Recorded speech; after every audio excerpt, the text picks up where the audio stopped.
Food safety is the practice of handling, preparing, and storing food in a way that prevents foodborne illnesses. It is essential not only for public health, but also for economic stability, as foodborne illnesses can lead to significant medical costs and loss of productivity. The importance of food safety cannot be overstated.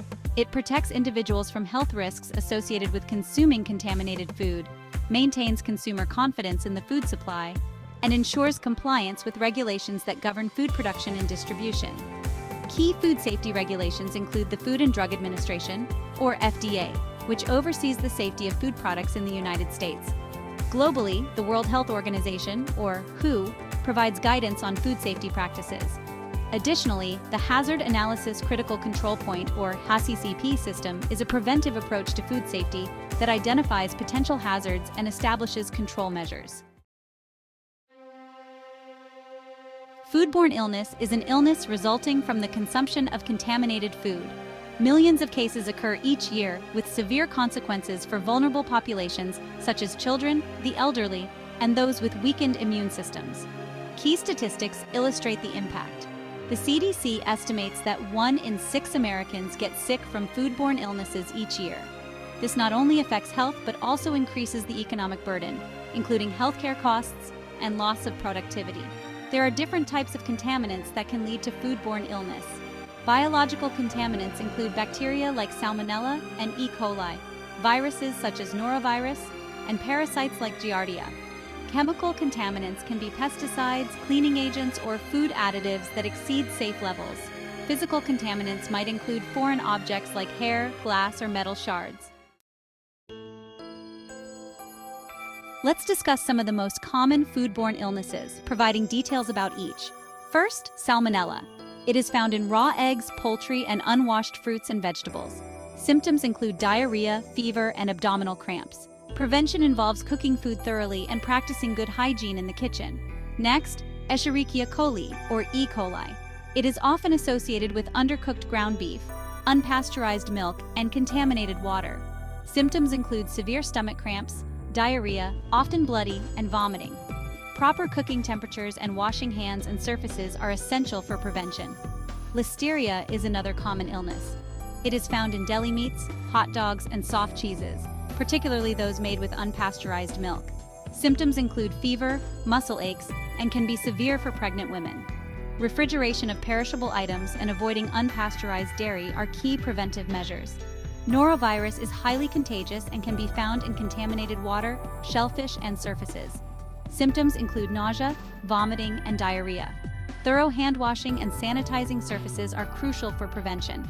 Lastly, Giardia is often found in contaminated water, particularly in camping or hiking situations. Symptoms include diarrhea, gas, and stomach cramps. Boiling or filtering water from uncertain sources is recommended to prevent this illness. Preventing foodborne illnesses is a multifaceted approach that encompasses various practices across all stages of food handling, from production to consumption. Here are detailed strategies for effective prevention. Personal hygiene, hand washing. The cornerstone of food safety is proper hand hygiene. It is essential to wash hands thoroughly with soap and water for at least 20 seconds, particularly after using the restroom, before handling food, and after touching raw ingredients. The use of hand sanitizers can be a supplementary measure, but they should not replace hand washing. Protective gear, use of gloves, hairnets, and clean uniforms can minimize the risk of contamination. Gloves should be changed frequently, especially when switching tasks, like from raw to cooked foods. Safe food handling, cross-contamination prevention.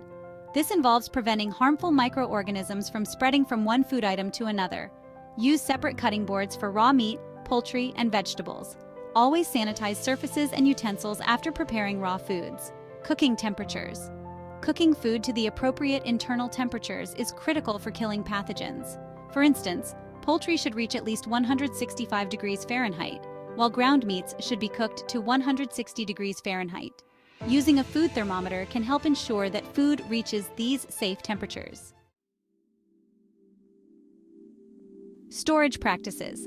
Temperature control. Perishable foods should be stored at safe temperatures. below 40 degrees Fahrenheit for refrigeration, and below 0 degrees Fahrenheit for freezing. Regularly check refrigerator and freezer temperatures using an appliance thermometer. FIFO method. Implementing the first in, first out method ensures older products are used first, reducing the risk of spoilage and foodborne pathogens developing in expired items. Proper labeling with dates can facilitate this process. Regular training and monitoring are crucial for ensuring food safety. Continuous education and training of all food handlers on safe practices are essential. Conduct regular training sessions to refresh knowledge on hygiene, safe food handling, and awareness of foodborne pathogens.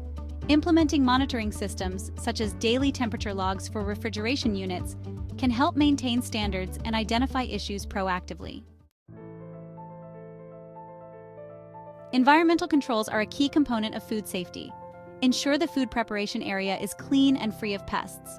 Regular pest control inspections and measures can prevent contamination from insects and rodents. Establish protocols for cleaning and sanitizing equipment and surfaces to eliminate residual pathogens. Let's look at a significant case study, the 2006 spinach E. coli outbreak. In 2006, a significant outbreak of E. coli O157 was linked to fresh spinach, resulting in over 200 confirmed cases across the United States, with several fatalities.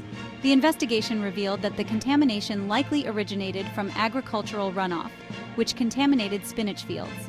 Key findings from the outbreak included a massive recall of spinach products, highlighting vulnerabilities in the supply chain.